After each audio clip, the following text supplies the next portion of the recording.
नमस्कार दोस्तों, कैसे हैं आप सभी।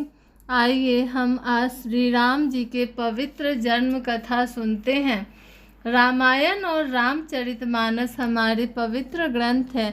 तुलसी जी ने श्री राम को ईश्वर मानकर रामचरित की रचना की है, किंतु आदि कवि वाल्मीकि ने अपने रामायण में श्री राम को मनुष्य ही माना है। तुलसीदास जी ने रामचरितमानस को राम के राज्याभिषेक के बाद समाप्त कर दिया है।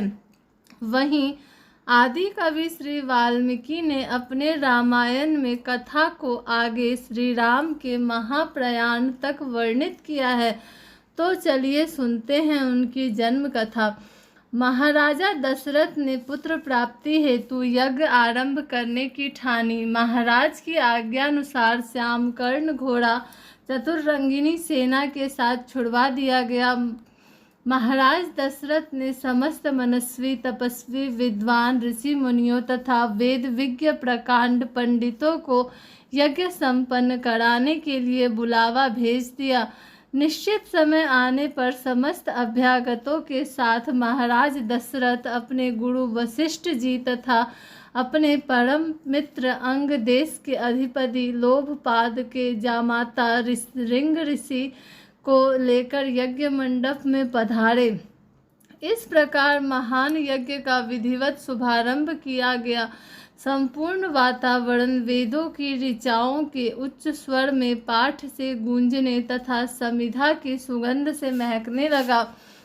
समस्त पंडितों, ब्राह्मणों, ऋषियों आदि को यथोचित धन धान्य, गौ आदि भेंट करके सादर विदा करने के साथ यज्ञ की समाप्ति हुई। राजा दशरथ ने यज्ञ के प्रसाद चढ़ा यानी खीर को अपने महल में ले जाकर तीनों रानियों में वितरित कर दिया। प्रसाद ग्रहण करने के परिणाम स्वरूप तीनों रानियों ने गर्भ धारण किया।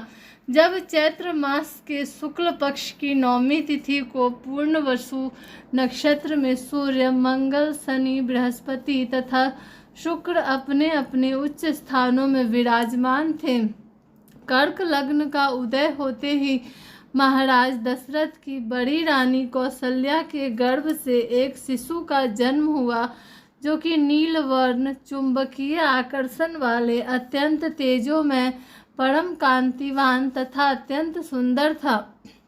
उस शिशु को देखने वाले देखते रह जाते थे। इसके पश्चात शुभ नक्षत्रों और शुभ घड़ी में महारानी कैकेयी के एक तथा तीसरी रानी सुमित्रा के 2 तेजस्वी पुत्रों का जन्म हुआ। संपूर्ण राज्य में आनंद मनाया जाने लगा।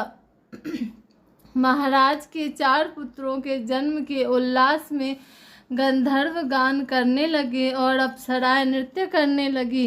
देवता अपने विमानों में बैठकर पुष्प वर्षा करने लगे।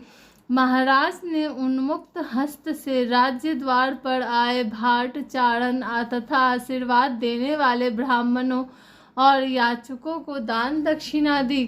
पुरस्कार में प्रजाजनों को धन धान्य तथा दरबारियों को रत्न आभूषण प्रदान किए। चारों पुत्रों का नामकरण संस्कार महर्षि वशिष्ठ के द्वारा किया गया तथा उनके नाम रामचंद्र, भरत, लक्ष्मण और शत्रुघ्न रखे गए। आयु बढ़ने के साथ ही साथ रामचंद्र गुणों में भी अपने भाइयों से आगे बढ़ने तथा प्रजा में अत्यंत लोकप्रिय होने लगे। उनमें अत्यंत विलक्षण प्रतिभा थी, जिसके परिणाम स्वरूप अल्पकाल में ही वे समस्त विषयों में पारंगत हो गए। उन्हें सभी प्रकार के अस्त्र शस्त्रों को चलाने तथा हाथी, घोड़े एवं सभी प्रकार के वाहनों की सवारी में उन्हें असाधारण निपुणता प्राप्त हो गई। वे निरंतर माता पिता और गुरुजनों की सेवा में लगे रहते थे। उनका अनुसरण शेष 3 भाई भी करते थे। गुरुजनों के प्रति जितनी श्रद्धा भक्ति इन चारों भाइयों में थी, उतना ही उनमें परस्पर प्रेम और सौहार्द भी था। महाराज दशरथ का हृदय अपने चारों पुत्रों को देखकर गर्व और आनंद से भर उठता था। Thanks for watching. Like, share and subscribe.